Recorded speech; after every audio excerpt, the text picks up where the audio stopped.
तो पिछले एपिसोड में हमने देखा था कि मंकी किंग को क्वान ने एक बॉक्स में कैद कर दिया था और वो बॉक्स डाइशिटियन को दे दिया था, जिसके बाद डाइशिटियन कहता है कि तुम वाकई में बहुत ही बहादुर हो, तुम्हारी जगह कोई भी नहीं ले सकता। इसके बाद हमें दिखाया जाता है कि वहाँ पर कुछ और शिप्स आ जाती हैं और डाइशिटियन क्वान से कहता है कि इन वारशिप्स को वापस भेजने की कोई ज़रूरत नहीं है, तुम इसके लिए ज़्यादा परेशान मत हो। जिसके बाद हम देखते हैं किंग ग्वान ये सब कुछ देखकर परेशान हो जाता है और वो कहता है कि यहाँ कुछ ना कुछ तो गड़बड़ ज़रूर है। और फिर क्वान की एक शिप पे नज़र पड़ती है जिसमें बहुत सारी डार्क सोल्स होती हैं। तो डाइशिटियन क्वान से कहता है कि तुम हेवन के गार्डियन हो और तुमने कई मर्तबा हेवन को मुसीबतों से बचाया है, मगर अब ये सब कुछ पुराना हो चुका है। मैं अब हेवन को एक नई पहचान देना चाहता हूँ। ये सुनकर क्वान थोड़ा सा कंफ्यूज होता है। तो डाइशिटियन कहता है कि हेवन को अब एक नए किंग की जरूरत है और ये कहते ही वो अपनी डार्क सोल की पावर एक्टिवेट कर देता है। जिसके बाद ऊपर मौजूद शिप में से कुछ डार्क सोल नीचे आ जाती हैं और नीचे खड़े जितने भी सिपाही होते हैं उन सब पे हमला कर देती हैं। तो जब किंग ग्वान ये सब कुछ देखता है तो वो बीशा से कहता है कि हेवन में डार्क सोल ने हमला कर दिया है, चलो मिलके उनकी धुलाई करते हैं। तो बीशा उसकी तरफ देखता है और उससे कहता है कि तुम गलत हो, हम अब एक जैसे नहीं रहे।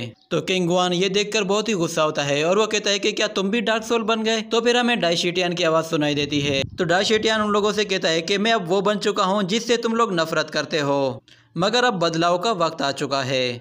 ये कहने के बाद हमें दिखाया जाता है कि डाइशिटियन की सोड आहिस्ता आहिस्ता ट्रांसफॉर्म हो जाती है और वो बिल्कुल डार्क हो जाती है और डाइशिटियन भी ट्रांसफॉर्म होकर शैडो एम्परर बन चुका था और अपनी बॉडी से पूरी एनर्जी रिलीज करते हुए कहता है कि मैं अब एक नई दुनिया की शुरुआत करूंगा।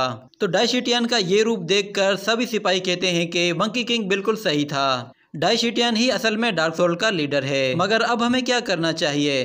तो डाइशिटियन कहता है कि सभी गोट्स मेरी बात सुनो, तुम लोगों को कंफ्यूज होने की कोई ज़रूरत नहीं, मैं अब भी तुम्हें लीड कर सकता हूँ और अब हम लोग मिलकर हेवन को और भी ज़्यादा स्ट्रॉन्ग बनाएंगे।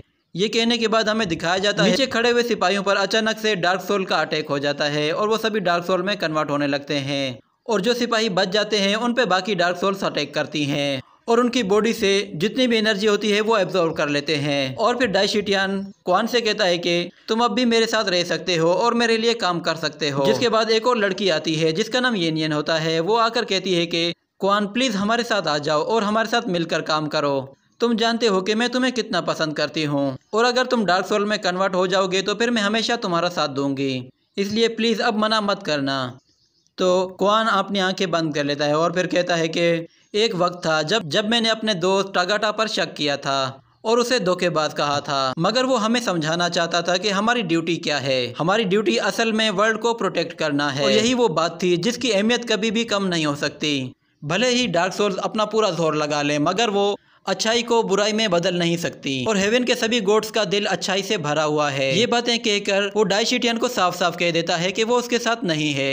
तो किंग ग्वान को क्वान की ये बातें बहुत ज़्यादा पसंद आती हैं। जिसके बाद डाइशिटियन क्वान से कहता है कि अगर तुम मुझे धोखा दोगे तो तुम्हें इसकी सख्त सज़ा मिलेगी। और फिर हमें दिखाया जाता है कि वारशिप में जितने भी डार्क सोल्स होती हैं वो सभी नीचे खड़े सिपाहियों पर हमला कर देती हैं, मगर वो सारे सिपाही भी उनसे लड़ने के लिए तैयार हो जाते हैं। जिसके बाद उनमें बहुत ज़बरदस्त लड़ाई होती है, मगर क्योंकि डार्क सोल बहुत ही पावरफुल थी इसलिए वो उन सबको बहुत ही आसानी से ख़त्म कर देती हैं। और फिर हमें एक और डार्क सोल को दिखाया जाता है जो कि ज़मीन पे आ जाती है और वो सभी लोगों को मारना शुरू कर देती है और इसी तरह बाकी डार्क सोल भी आहिस्ता आहिस्ता नीचे आती हैं और सभी लोगों को मारना शुरू कर देती हैं। क्योंकि वो बहुत ही ज़्यादा पावरफुल थी इसलिए वो सिपाही उनका मुकाबला नहीं कर पाते। तो देखते ही देखते आहिस्ता आहिस्ता पूरा मैदान साफ हो जाता है और फिर किंग ग्वान के सामने एक डार्क सोल होता है जो कि उससे कहता है कि मैं तुम्हें मारकर तुम्हारी जगह लूंगा और यहाँ का एक नया किंग बनूंगा। ये कहते ही वो उस पर हमला कर देता है। जिसके बाद ये सीन यहीं पे कट हो जाता है। अगले सीन में हम देखते हैं कि कुछ गोट्स को बहुत सारे डार्क सोल ने घेर लिया होता है और वो कहते हैं कि ये सिचुएशन बहुत ही ज्यादा खराब हो चुकी है। और दूसरी तरफ वो वॉरियर जो कि मंकी किंग से लड़ा था वो डार्क सोल से लड़ने के लिए तैयार हो जाता है, मगर फिर उसका दोस्त ही उस पर हमला करके उसे खत्म कर देता है क्योंकि वो भी असल में एक डार्क सोल था। जिसके बाद हमें दिखाया जाता है कि एक और डार्क सोल क्वान पे हमला करने के लिए उसके पीछे आ जाता है और उस पर अटैक करने के लिए सीधा उसकी तरफ आता है, मगर फिर क्वान अचानक से गायब हो जाता है और फिर दूसरी जगह आकर कहता है कि तुम अभी इस लायक नहीं हो कि तुम मेरा मुकाबला कर सको। तो डाइशिटियन उससे कहता है कि तुम नहीं जानते कि ये कितना क्वालिफाइड है और जहाँ तक बात है इसकी एबिलिटी की तो तुम उसके बारे में अंदाजा भी नहीं लगा सकते। तो डार्क सोल क्वान से कहता है कि मैं तुम्हें मारकर तुम्हारे छोटे छोटे टुकड़े कर दूंगा और फिर तुम्हारी जगह हेवन का नया गार्डियन बनूंगा। ये कहते ही वो उस पर हमला कर देता है। तो जैसे ही वो क्वान के करीब पहुंचता है तो अचानक से क्वान के पीछे से एक गोल्डन स्टिक आती है जो कि उस डार्क सोल को घसीटते हुए बहुत दूर ले जाती है और एक शिप में ले जाके मारती है। तो डाइशिटियन उस स्टिक को देखकर हैरान हो जाता है और वो कहता है कि ये तो मंकी किंग की स्टिक है। और फिर हमें दिखाया जाता है कि मंकी किंग भी वहाँ पे आ जाता है और क्वान के बिल्कुल साथ खड़ा होता है और कहता है कि आज का एपिसोड ख़त्म हुआ।